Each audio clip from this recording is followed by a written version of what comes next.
trust is registered with the Charity Commissioner in Mumbai, they want to convert it to Section 25 company. There is no procedure laid down under the law for converting one entity to another. What you can do is, while the trust is there, create a Section 25 company. Over a period of time, then close down this trust, because the trust can give by way of donation to this company, because it will have similar objects, and that's the only way. But because when you're talking of a trust, it is registered with the state government, Charity Commissioner, Law and Judiciary, Department of Maharashtra, whereas ROC comes under, different things. So there is no provision in law for converting.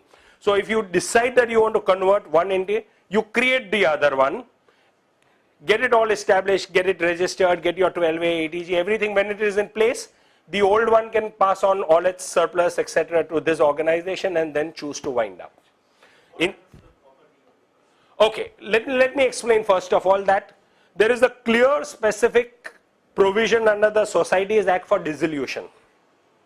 There is a clear specific clause under the Companies Act for dissolution.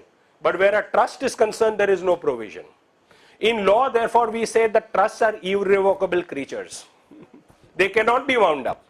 But having said that, one can create, there are certain loopholes that people use by creating it as a defunct trust or a moribund trust, where all the funds, assets, properties are exhausted, and then you can, let's say, file a change report with the Charity Commissioner to state that after the final audit stating that there is no income, expense left, no liabilities left, and this trust is to be treated as a defunct or moribund trust. And some trusts have gone through that process and as good as wound up.